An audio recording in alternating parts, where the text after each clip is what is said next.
미래 인생의 동반자를 꿈꿉니다. 네, 환자의 건강한 일상과 질 좋은 삶을 위해서 오늘도 최선을 다하는 척추 전문의 강태욱 원장님 함께합니다. 안녕하세요. 안녕하세요. 네. 반갑습니다.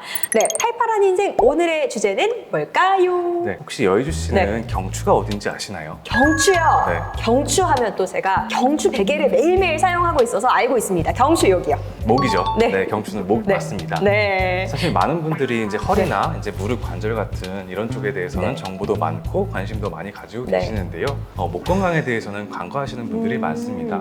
근데 사실 의외로 우리가 통증을 네. 느끼는 부분에 있어서 목에서 오는 통증들이 굉장히 많이 있거든요. 네. 그래서 오늘은 목 건강의 중요성에 대해서 한번 이야기를 나눠보고자 합니다.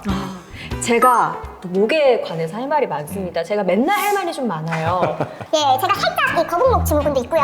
조금만 방심해도 자꾸 이 목이 앞으로 나가고. 다들 그런 거죠? 저만 그런 거 아니죠? 요즘 사람들이 네. 그런 네. 사람들이 많기는 한데요. 그쵸, 네. 그렇다고 그렇게 네. 쉽게 그냥 네. 좋아지겠지 하고 넘어갈 만한 그런 상황은 아니거든요. 네.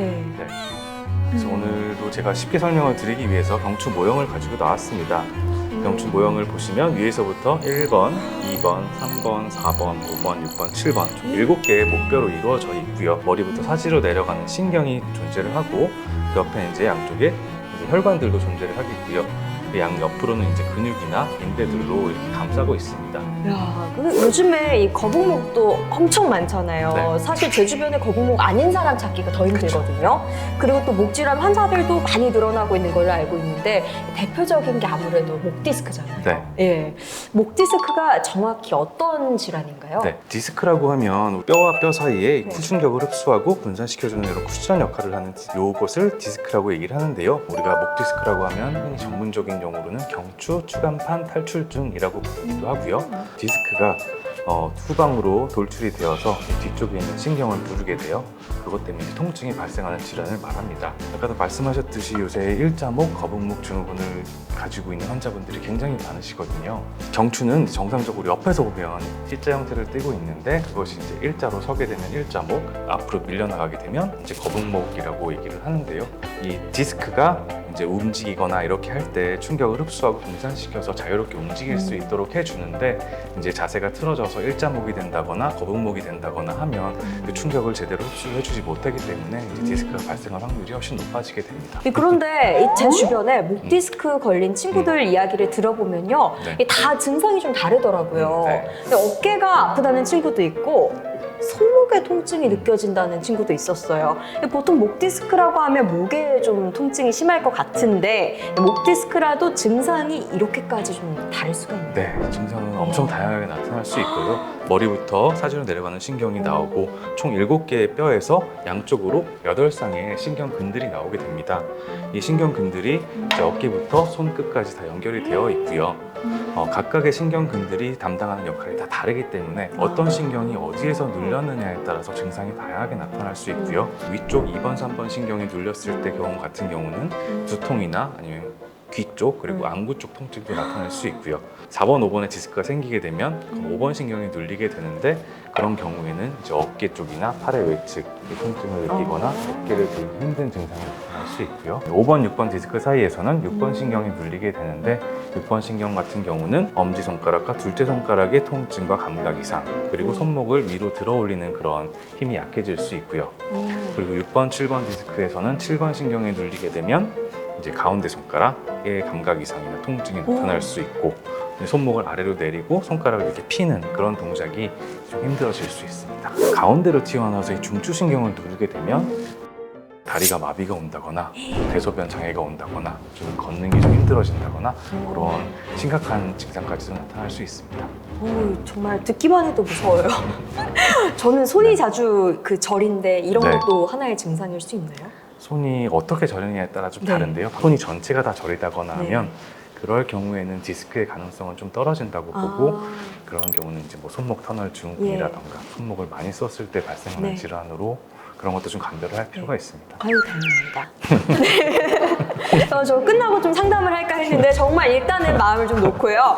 이렇게 다양한 부위에 문제가 좀 생기는 것 같은데 이 목 디스크 원인이 뭘까요? 교통사고나 같은 그런 외상들에 의해서 충분히 네. 발생을 할 수 있고 여유 씨는 핸드폰 볼 때 어떻게 보시나요? 이렇게? 그쵸. 고개를 숙이고 이런 식으로 핸드폰을 보죠. 근데 가장 주요한 원인은 잘못된 자세나 잘못된 생활 습관이 가장 큰 원인일 네. 거고요. 그리고 또 모니터를 볼 땐 또 이렇게 목을 빼고 앞으로 빼서 보죠. 그런 것들이 이제 정말 목 건강에는 최악의 자세라고 할 수 있습니다. 최악의 자세. 예, 그래서 요즘 젊은 친구들 중에 목 디스크가 좀 많은 거네요. 네. 그래서 네. 예전에는 이렇게 스마트폰이 등장하기 전에는 중장년층에서 목 디스크가 굉장히 많은 질환이었거든요. 근데 스마트폰이 늘어나고 이제 전자기기의 사용도 늘어나면서 이제 젊은 층에서도 목 디스크 환자가 정말 많이 늘어나고 있습니다. 네. 그렇다면 혹시 병원에 가기 전에 내가 목 디스크인지 아닌지 알 수 있는 좀 자가 진단법 이런 게 좀 있을까요? 일단 목 디스크 증상을 가장 먼저 아셔야 될 텐데요.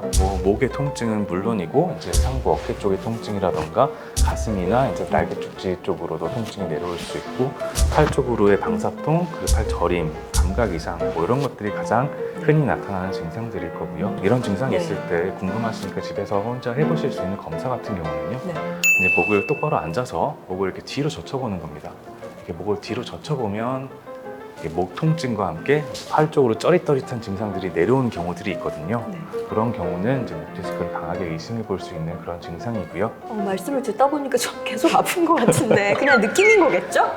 이렇게 목 디스크가 의심이 되면 치료는 어떻게 진행이 될까요? 네, 가장 먼저 제일 중요한 건 정확한 진단이 제일 중요할 거고요. 그러면 이제 엑스레이와 이제 정밀 검사인 MRI를 시행을 하겠고요. MRI를 시행하지 않고 디스크는 진단할 수가 없거든요. 그래서 MRI를 찍어서 정확한 진단을 내리면 가장 먼저 우선시되는 치료는 이제 보존적인 비수술적인 치료가 될 겁니다. 약물 치료, 물리 치료, 도수 치료 이런 것들이 거기에 해당이 될 거고요. 그런데 약물 치료나 물리 치료로도 호전이 되지 않는다면 수술밖에 답이 없는 걸까요? 아니요, 그렇지는 않습니다. 네. 아직은 네. 치료법이 좀 남아 있고요. 오. 네, 시술이라고 하는 것들을 우리가 해볼 수 있는데요. 네.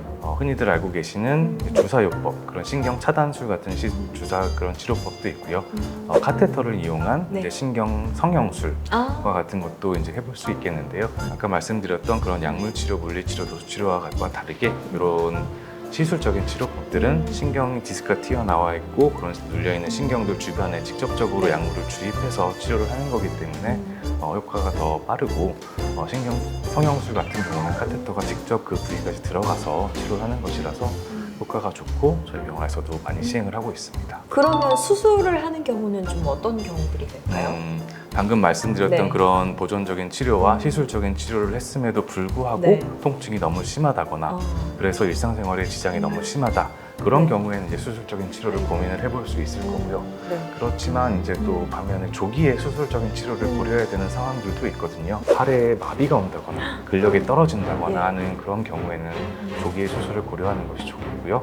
또 아까 말씀드린 그 중추신경 쪽에 눌려서 발생하는 척수증이라고 하는 증상이 나타날 경우에도 빠르게 수술을 하는 것이 좋겠습니다. 방금 말씀해주신 이제 수술들이 있었는데 네. 조금만 더 자세하게 얘기를 해주시면 더 좋을 것 같아요. 네, 수술적인 네. 치료는 뭐 여러 가지 종류가 있습니다. 수술도. 네. 근데 가장 이제 디스크에서 많이 시행되는 수술은 경추 유압술, 네. 그다음에 경추 인공 디스크 치환술, 그리고 추간판 절제술 뭐 이런 네. 것들이 있는데요. 그 중에서도 경추 유압술이나 인공 디스크 치환술을 많이 시행을 하고 있고요.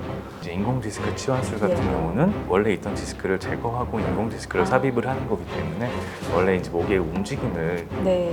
유지할 수 있다는 장점이 있어서 가장 많이 시행되고 있는 수술법입니다. 야, 그렇다면 이 수술 후에 언제부터 일상으로 조금 다시 돌아갈 수 있는지도 궁금한데 네. 그 회복은 얼마나 걸리나요? 그런 인공 디스크 치환술 같은 경우는 보조기도 착용할 필요가 없을 오, 정도로 수술인데요? 네, 수술하고 나서도 뭐 보조기 착용 굳이 필요 없고 오. 이제 일상생활이 빠르게 그리고 복귀할 수 있는 음. 그런 수술법이 되겠습니다. 와, 기술이 진짜 좋아졌네요. 수술을 했는데 보조기를 착용을 안 해요. 네, 목 같은 경우는 뭐 그렇게 와, 할 수 그렇구나. 있습니다. 네. 그래도 어쨌든 이 팔팔한 인생을 위해서 수술 전에 미리미리 목을 잘 지켜내는 게 중요할 것 같은데요. 네, 오늘은 자칫 간과하기 쉬운 이 목 건강에 대해서 알아봤습니다. 오늘 도움이 되셨다면 구독도 함께 눌러주세요. 신규철 TV 구독!